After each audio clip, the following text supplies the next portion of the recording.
Assalomu alaykum. Kanalimiz ashaddiy obunachilari. Mana bugun biz sizlar bilan yana o'zimizni qo'ramizda qo'ylarni kasal bo'lsa davolash, qo'ylarni boqish arzon usulda shularni sizlar bilan o'rganamiz. Kanalimizga obuna bo'lib, like bosib qo'yishni unutmanglar. Biz esa videolarimizni boshladik. Hop, bizda faqat qo'chqorlar bo'lardi. Endi Xudo xolasa birinchi sovlig'imizni ham olib keldik. Xudo xolasa endi bir tomonga qo'ramizni bir tomoniga qo'chqor, bir tomoniga sovliq qilib boqmoqchimiz. Bo'g'oz sovliqlardan, Qirg'iziston sovliqlaridan olib boqib ko'rmoqchimiz effektini. Effekti qanday, qaysida yaxshi daromad bo'lsa, shundan boqamiz keyin. Maqsad daromad. Hop, endi bularga o'zimiz oddiy moshpiris bilan yer yong'oqpalak dalalardan o'tib kelgandek shular aralashtirib chiqaryapmiz. Moshpiris bilan yer yong'oqpalakni o'zini bossak qimmat tushib ketib qolyapti. Bular 3,5 ming hashakni o'zi bir kunga tushyapti. 5,5 ming 6 mingga tushyapti bu qo'ylarimizga bir kunga. Shunga daladan hashak-hashak o'rib kelib arzonroq usulda boqishga harakat qilyapmiz. Ertaga daromad sal ko'proq bo'lish uchun. Endi bu qo'ylarimiz asosan Qirg'izistondan, o'zimizning jaydari qo'ylar ham bor. Ko'pincha bu yerda 90% Qirg'iziston qo'chqorlari. Hammasi endi sizlar o'zgargan bo'lsa kommentariyaga yozib ketasizlar, o'zgarmagan bo'lsa yozmay qo'yasizlar.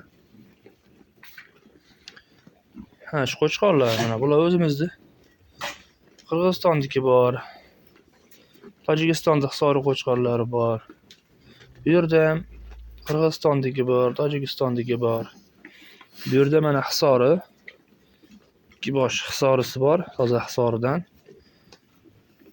Kimga mabodo qiziq qilib o'zi sotilaveradi ham. 7,5 million so'm xayriyaga o'tib beramiz. Bunisi Qirg'izistondagi. Mana bu yerda o'zimiz jaydari qo'chqorlar. Ular ham boquvda, istaydi. Bahyapmiz bularni ham.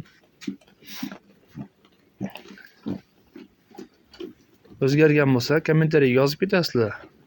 Aziz obunachilar, mana bu yerda ham Qirg'iziston qo'chqorlari bor. Hisori qo'chqorlar bor.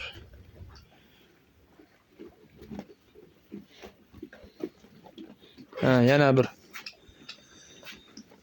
gap esdan chiqib qolibdi, birodarlar. Obunachilar. Qo'yni og'zi chaqa bo'lib ketyapti, qo'tir toshib ketyapti deganlarga, obunachilarimizga o'tgan videoyimda ham aytib o'tgandim. Mana bunday spreylarni sepasiz. Bunga qo'shimcha sifatida bitta spirt qo'shib yuborasiz ichiga. Effekti yaxshi, tez, samarali bo'ladi. Shuning uchun buni qo'tir chiqsa, men o'zim sinab ko'rdim, qo'ylarimda 3 marta sepganimda o'zi to'kdi qo'tirlardi. Oyog'ida og'risa, chaqaga, og'ziga chaqa chiqsa, oyog'ini ham og'rig'ini bitta sepdimi o'zi qoldirdi. Boshlanishda sevdim, bilib qoldim og'riyotganini. Sirasi qoldirdi. Shuning uchun sizlarga ham shuni tavsiya qilaman, arzonroq. Effekt yaxshi ekan. Hammalaringiz chorvalaringga Alloh taolo barakasini yog'dirsin.